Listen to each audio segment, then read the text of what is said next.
This episode brought to you by Nicholson Realty 2.0, Raven Choate Robinson Funeral Home, Chuck Sewer Drain and Plumbing. Hey, welcome to Garage Talk. As always, I'm Conrad. Let's go. I'm telling you, it's time to rock and roll. Teddy, today our special guest, Will Whitticker. How we doing, Will? Good. How about you guys? Fantastic. Excited to have you on. Very excited. Yeah. When did you first realize that football could be more than just a game for you? Oh, I was probably had to say sophomore year when I got that first letter from IU first team to send me a letter. So that was the first time I think realized that possibly could make it, or I couldn't make it to the next level. So once you did make it to that next, or getting to that next level, who was the one that was pushing you the hardest in high school? Was it a coach, teammate, your family, or yourself? So, when I was coming up, we had a really good football program or a good set of athletes. And I had really good coaches at the O-line position at Marion, but it just sucked because we had three different ones. But each one of them taught me how to become the best at what I can. So, I had J.R. Turney for a year, Bob Vickery for my junior year, and then who was it? Chris. What was Chris's last name? I can't think his last name, but and then also Willie Barnes. Then they just pushed us to be really, they really pushed us. So one thing about Nordstrom, that's what it was. Chris Nordstrom and Willie Barnes. Chris was a military guy, so he would make us run like no other and run. It was crazy. So. But yeah, each one of them brought out the best of me, and I think with Coach Surface and some of the other coaches pushing is definitely it was definitely good to have people like that. So you were ranked the number one prospect in Indiana. Are you one of those guys who were like, number one prospect in Indiana? I should be number one prospect everywhere in all 50 states. At that time, Indiana football was not very well liked or known as it is what it is today. Now living in the Indianapolis area and seeing what is down here to offer, it wasn't like that when I was growing up. Indianapolis didn't have, they did have teams. Your Cathedral, Cathedral was obviously the best team in the state, and they're still one of the top teams. I mean, it's crazy to see, when you talk to to the 1,100 kids, 100 of them play a sport. So you have always been able to read low like that, but Indiana's a big Indiana people are big Catholics and as well as Notre Dame fans. So it's just the obvious was growing up seeing some of the Catholic schools between Indy and Fort Wayne that were just dominant. So yeah, they it's a lot different now, but yeah, it was amazing to be the number one player and they're ranked as the number one recruit.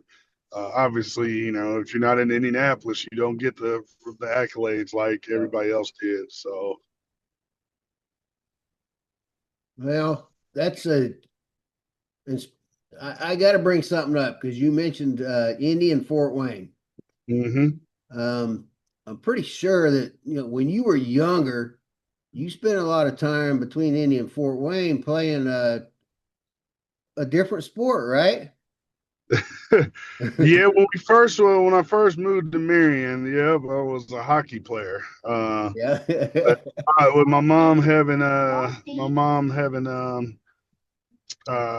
being an administrator at the time, and she finally told me, "Hey, I can't keep driving back and forth." And it's not like how easy it is to get down here now, like what it was back then. So, yeah, I had to give up that sport pretty quickly. But I definitely cannot get on ice skates now, and nor do I want. That would be So, a sight to see. yeah, it was. All I could feel is me falling, breaking an arm or something right now. Well, you can You can shout out Scott Hunt for that information there about the ice hockey. Yeah, most people can't believe that was my first sport ever. But 6'5", Marion High School graduate, Michigan State, played for the legendary Mark Surface, probably one of the best football coaches Marion ever had. Yep, But you were born in Evansville. I was. So, like I said, my mom was an administrator. She was a teacher, and when she got her administrative license, her first job was in Marion. So Mhm. we moved to Marion when I was 8 years old, and realistically, that's where I mean, I've grown up there. I mean, even Yep. I've got a lot of friends in Evansville. I actually go down and try to see as many games as I possibly can for Evansville Bossy, which would I would have where I went to, but Right. fellow Marion graduate and coach down there, Shane Burkhardt. I Yeah. like to go watch his games whenever I can to go see him. But I still have some friends down there. But being when you move at 8, I Yep. was third grade. I was going into third grade when we moved, and I was able to make some great friends in Marion, and I'm glad to call Marion home. Oh, for sure, for sure. Now, before I jump into any questions, I got also mentioned that your college career, you had 115 career pancakes. Yeah, yeah, it's hard to do at that college level. I mean, you start getting.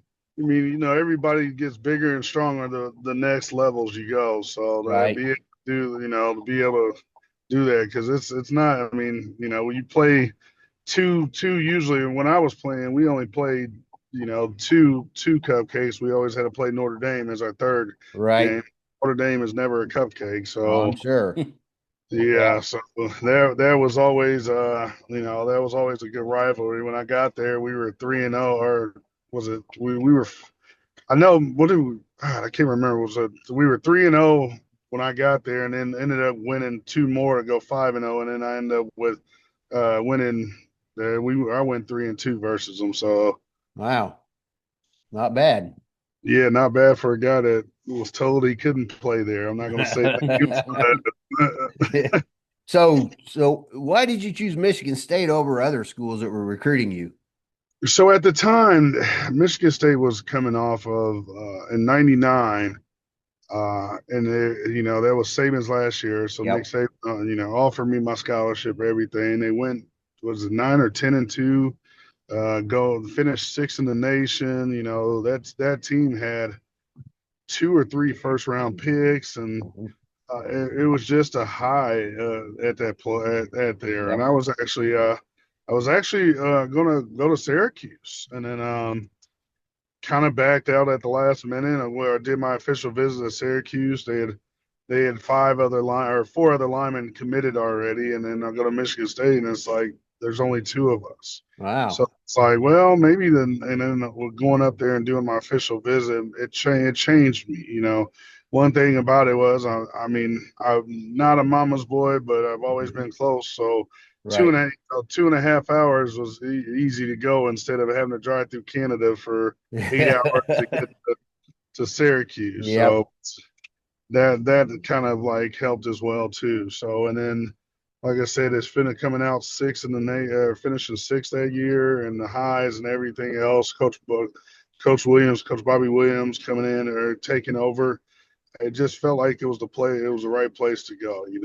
I could have went to um, IU or Purdue, or Illinois was also the third choice. IU kind of fell off when Pete Schmidt died that year, and Right.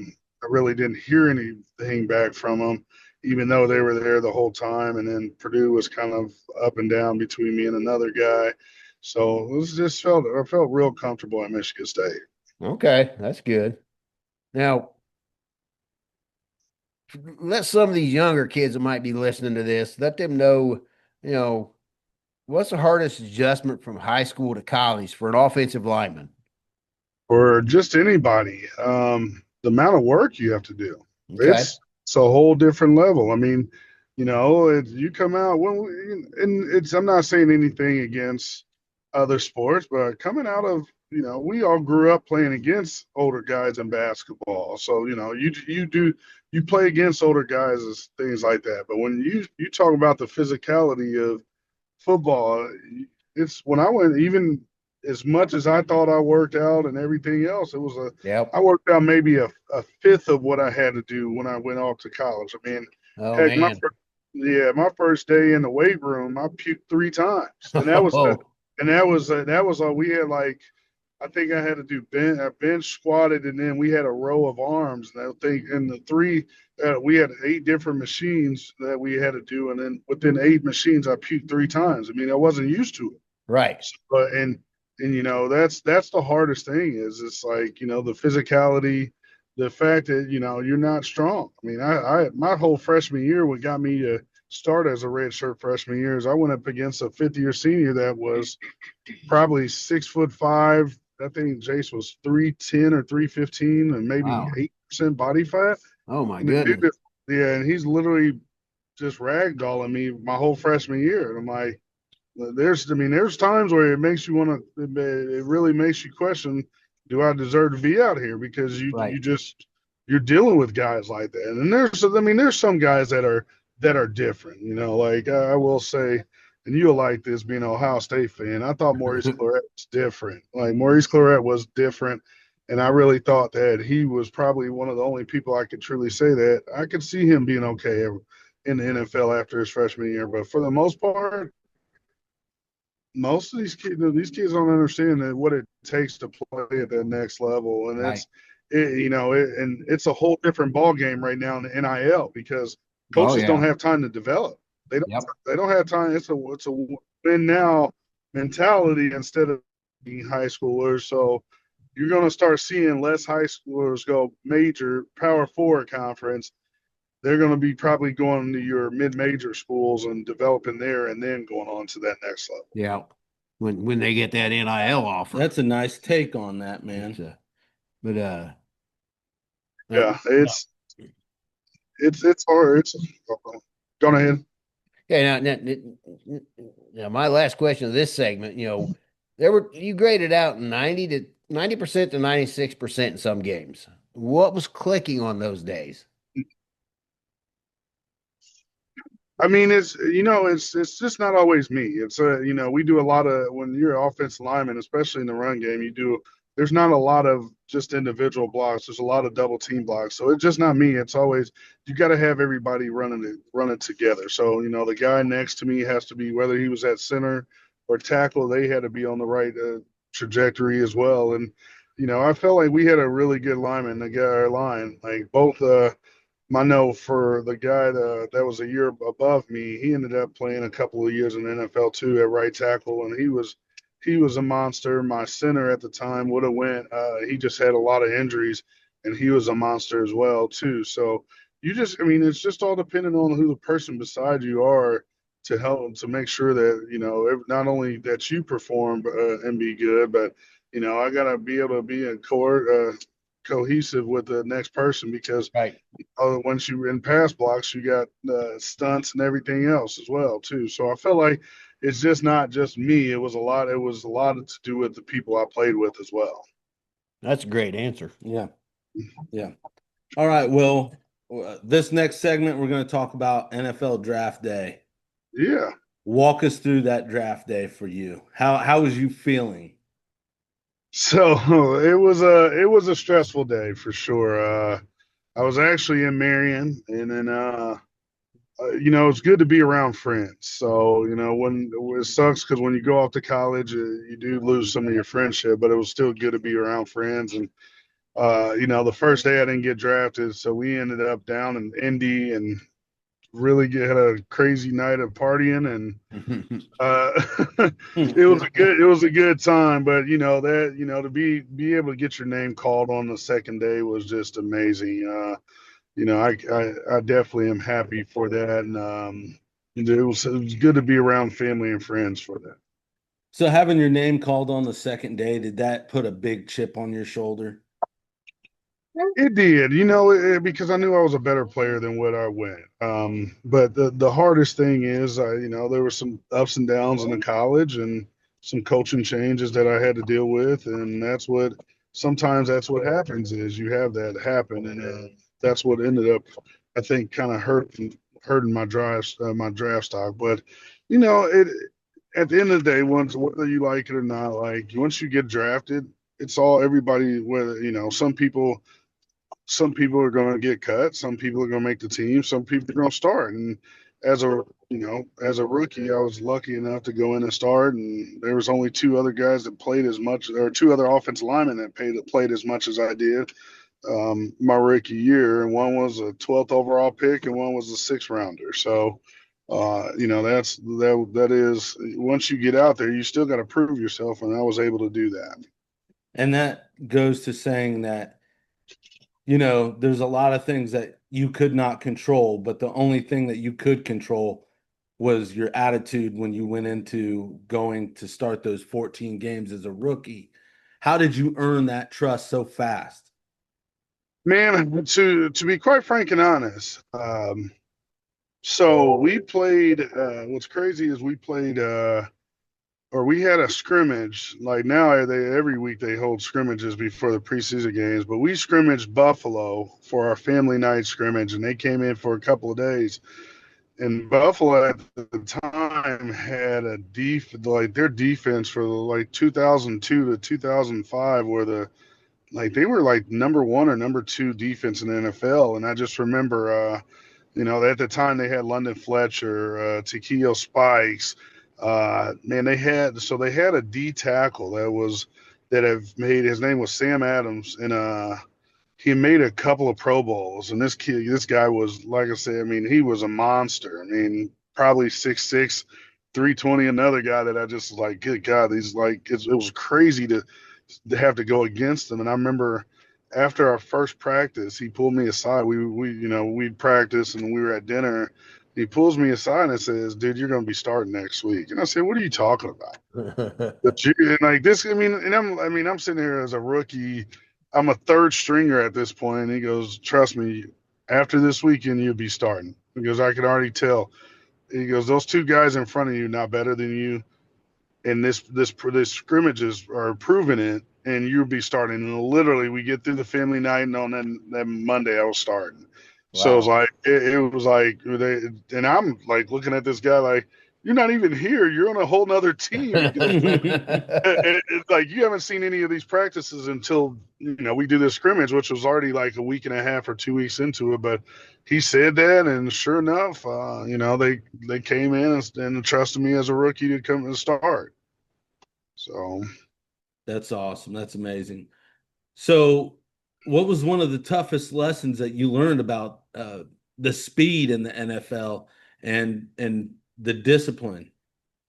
I mean, every level it gets faster and faster. Obviously, going into from high school to college is a whole different ball game. And college is you play. There's a lot of teams out here. You do play some good teams and you play some bad teams.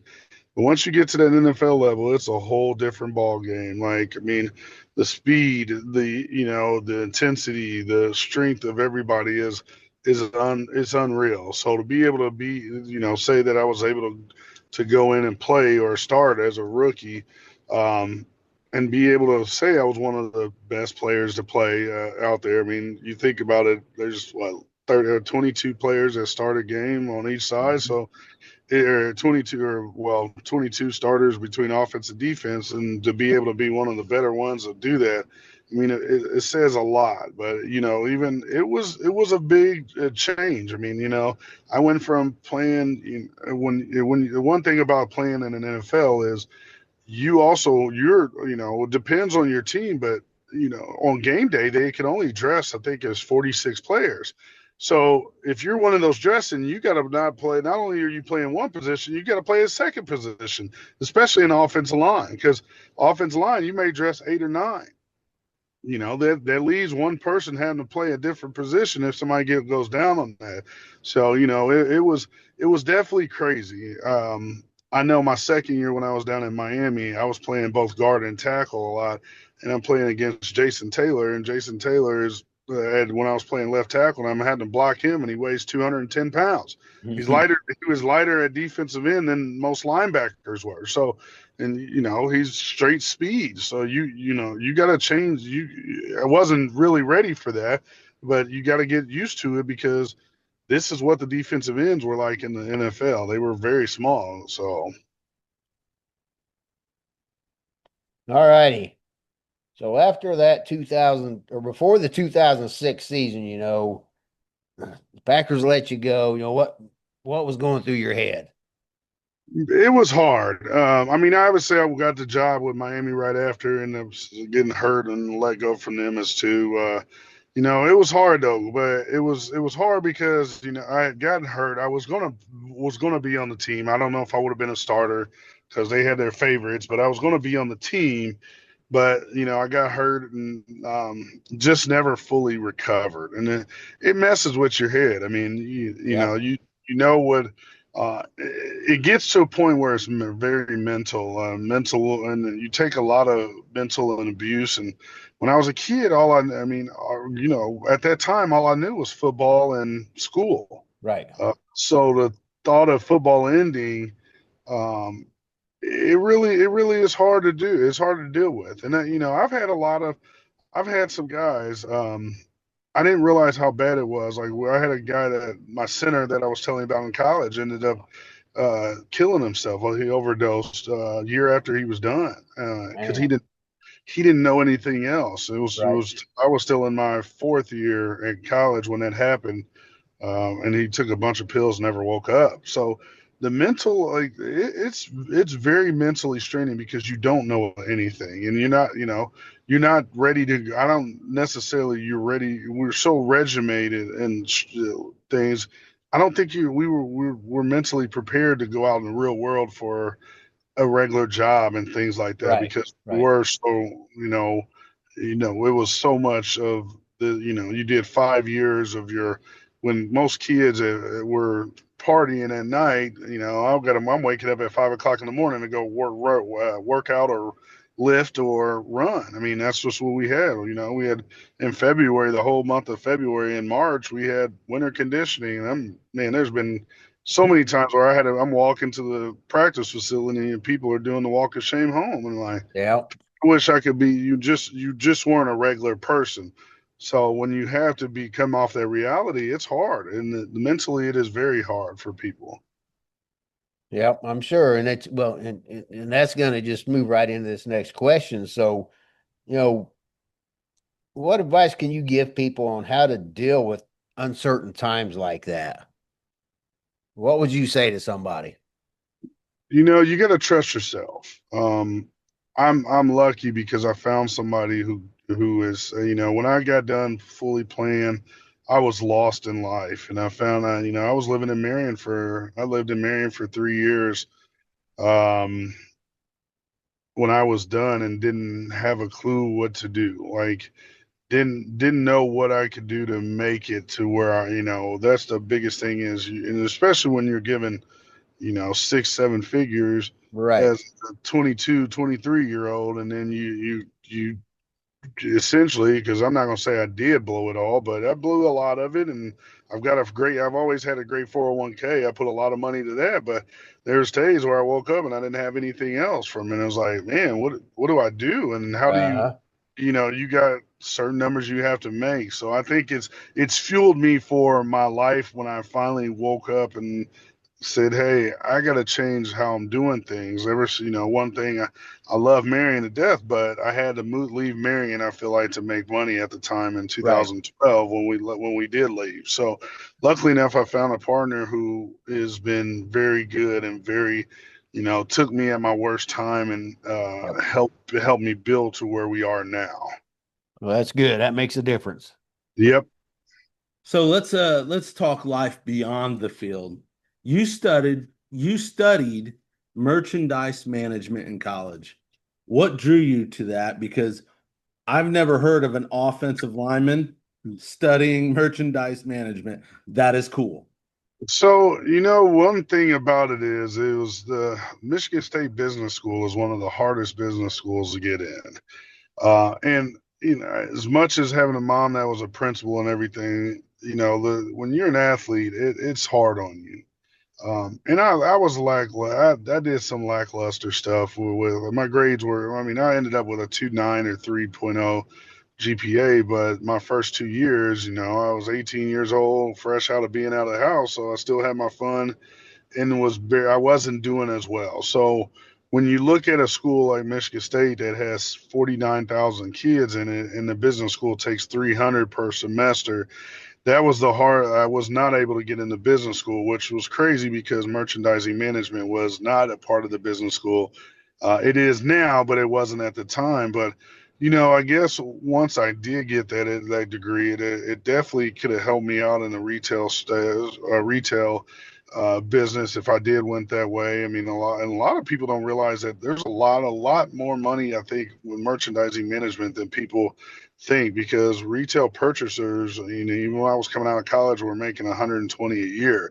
So it was something that I never have used the degree though. So, but it taught. There was a lot of business stuff that it has helped me with, that was taught to me, that has helped me with my current business and what our business is now, that I've taken that. I'm glad I was able to get that degree.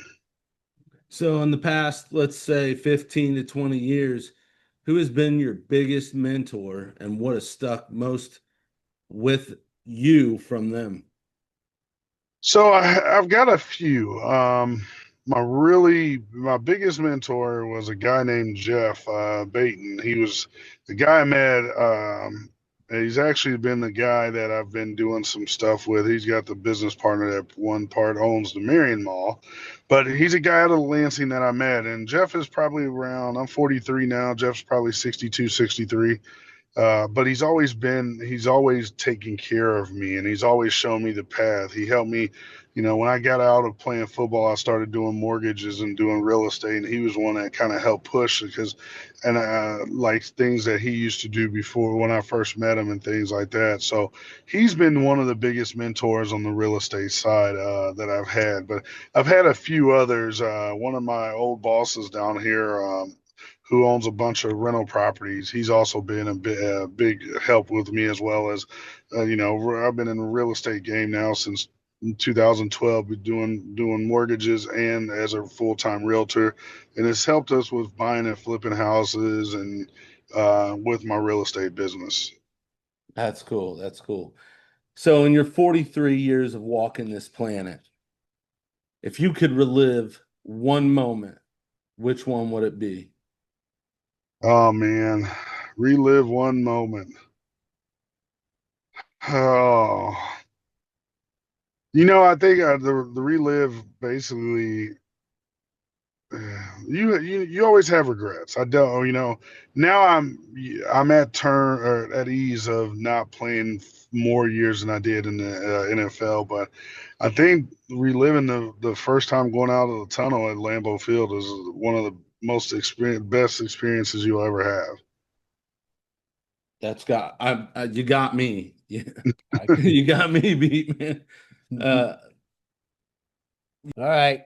Now, I know you mentioned you're coaching soccer right now. So, but are you still connected to football through coaching or mentoring? Any broadcast work in football? No, I have not. I did coach up until 2019. I did in 2019. I coached at Lawrence Central, and I've got opportunities to come back. But man, it costs a lot of money to live in Indianapolis. So Yeah.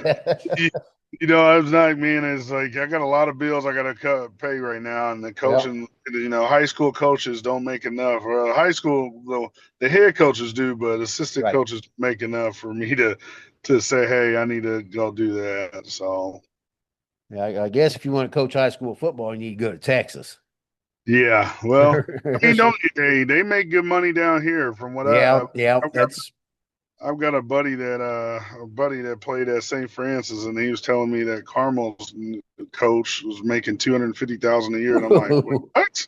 And man, wow. yeah, so trust me, they're so down here they pay really good. I mean, as Yep. like I said, is when I was growing up, there were some, you had your Ben Davis, you had your Cathedral, but other than that, it really wasn't like, okay, what it is now. Now it's a whole Yep. different ball game. Like Yep. everybody's got a $500,000 weight room, $500,000 Mhm. or more weight rooms. I mean, Carmel just built an indoor football facility for them. Westfield has Grand Park that has Yep. three fields indoors. I mean, it's just a whole different ball game, and it sucks because the days of like I look at the NCC, and the NCC is probably gonna. I would be surprised if it lasts 5 more years. I mean, it's just the conference as a whole is done to me. Right. And like I think they're down to 5 or 6 teams now. So Mhm. you look at the Andersons, the Muncies, the Marions, and I mean, Kokomo obviously is growing, but everywhere else is going downhill. Right. So Yep. it makes those teams even harder to even compete with the kids down here because it's just like it's a whole nother ball game down here. Oh, I'm sure. I'm sure. That's Mm. I don't know, like you said, it's changing. You got the NIL now. And yeah, I'm sure that's there's stuff under the table in high school level that Oh, yeah. it's becoming crazy. I know one of my old bosses. I remember 4 years ago, or five, his son's a sophomore now at Duke playing lacrosse, and his son's getting paid 200 grand a year to go play lacrosse there. But you Man. know, he took his kid from Carmel and he paid 38 grand a year for 4 years and for him to go to Culver in Uh, order for him to go to play at Duke and yep. be a lacrosse player and make money. And it was like, this is crazy. Yep. So Yep. It is, isn't it? That's it, now let's look at right now. How do you see today's NFL compared to when you played? Minus the enormous salaries. man, that's the number one thing is the I enormous. know, right? Honestly, though, it's that man. The NFL is set up so lovely now for these players. These kids can play. They don't hit like I think in what I was told is they have total of 13 padded practices during the year and there's Yep. 17 games. Like they don't have to do anything. Right. Like I was still at the end of the era. It's like I played my second year in Miami. I played for Saban, and I just remember guys coming up and saying how hard the practices were, and I didn't think they were that bad. But then I go my third year with Washington, and I'm playing for Joe Gibbs, and those practices were, good God, they were killing us. Yeah. So Yeah.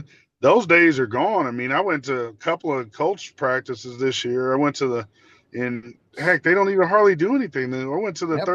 Thursday for the coach practice, and shoot, the practice was 15 minutes of whatever, and then an hour and 10 minutes of scrimmage. I Yep. was like, wait, what? No, like we had all kinds of periods and stuff. Uh-huh. So like now it's so much easier now for these guys, and I think that's why you see more injuries because the guys are not working out as hard as either. Right. They don't have to work out as hard as what we used to have to because it's just so much easier and everything else than what it used to be. Yeah, you're right. It's just like how the NBA's changed. We remember, back in the '90s. You got Game the bad boy management. Pistons, and Mhm. like Conrad said, now there's game management for the NBA. Um, like you said, NFL, their practices are way down to no pads. I'm surprised. Yep. I'm surprised they don't have flags on yet, especially the quarterbacks. Yeah. But okay. Um, Now, if you had to put your whole journey of your life into one word, what would that word be? Ooh. Well, now hold on. Repeat that again.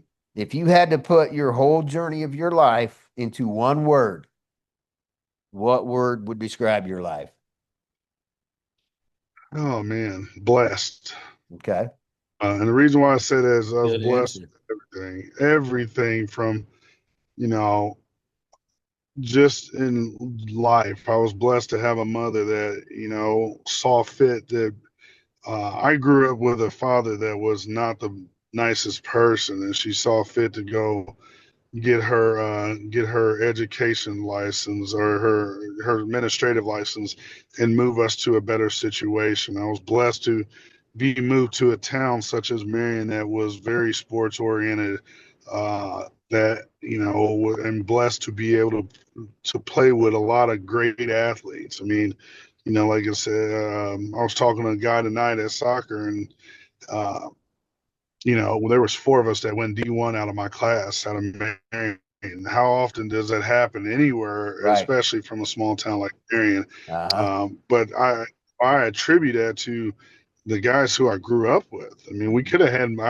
I felt like we had more than just us four, but I've been blessed because even though people say I was the number one recruit, I've always been considered like more the underdog, where I was 2-star recruit instead of Right. 3 or 5 star, and I was been better than those guys, or I've even outworked those guys. So Right. that I'm blessed to be what I considered as a retired NFL player, Mm-hmm. have my pension and everything from that, which is there's not a lot of people that can truly say that. So I think that's the best word. I think I've been blessed with a great family, a great son who I don't know if I'm gonna have him play football, but you never know. I mean, he's already a big boy, so trying to figure that out right now. Yep.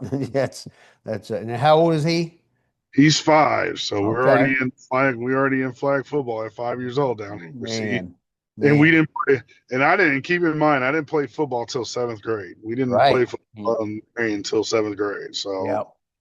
And that's, speaking of your mother, I have never, you know, I've been around Marion my entire life, and there are so many people that remember her and will share the impact that she made on their lives. So you had a great mother. thank you.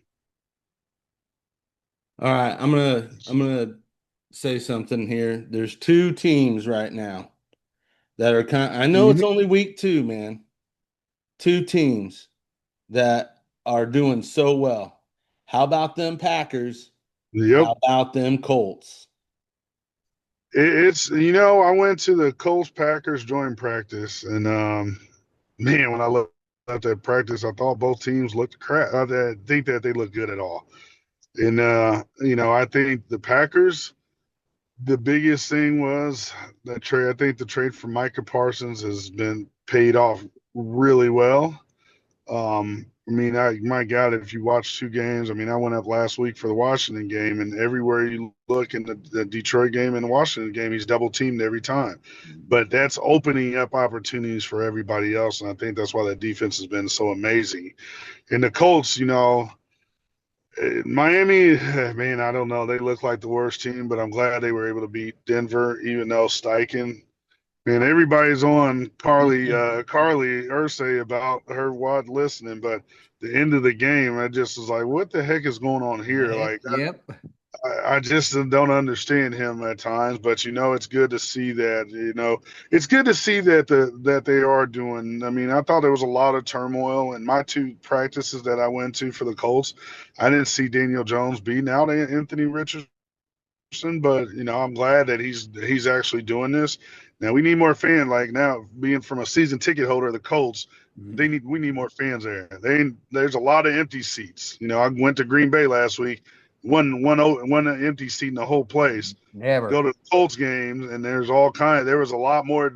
There was a lot of Denver Broncos fans this Yes, there past was. week, and a lot of empty seats. So these people need to get behind the team because you Yeah. know it's been a couple of years since you kind of like, okay, let's good, and then they're putting up the numbers. I mean, our defense is looking good, and then the offense is really looking good. So need more people out in the stands because I don't like how like the Green Bay. Everybody wants to go to Green Bay. People like pay. Detroit fans flooded week 1 of Green Bay, and there was a lot of complaints about that. But I don't hear that here in Indianapolis, and like we have season tickets. I had a buddy that came with us. He bought a ticket right before game time for $30. I mean, come on, you can't Oh, and then you get in there and there's so many empty seats. I'm like, man, people are coming here and bringing their opposing fans because it's so cheap. Like nobody's out there. So yep. yeah, we got to get the people in the stands because it's just like the Pacers games. The same. We had partial season tickets for the Pacers. Hey, we went on a run and it was a great run. I mean, I don't get me started on that because I'm still That was an mad about amazing that. run. It was. Don't get me, but yeah, we've got to get the people have got to. I've never thought I would say that I didn't think that the people would show up like they haven't been the last 2 weeks for the Colts game. So you got to get the people back out for them. All right. This next segment is a rapid fire. Are you ready? This is a rapid Yep. fire. Pre-game fuel, pancakes or protein shakes? The protein shakes. Favorite NFL stadium atmosphere? Ooh. Chicago. Okay. Bigger Outside headache. of Green Bay, Chicago. Okay. Bigger headache, false start or double teams? False start. If you could swap one position for one game, what position would you play? Oh.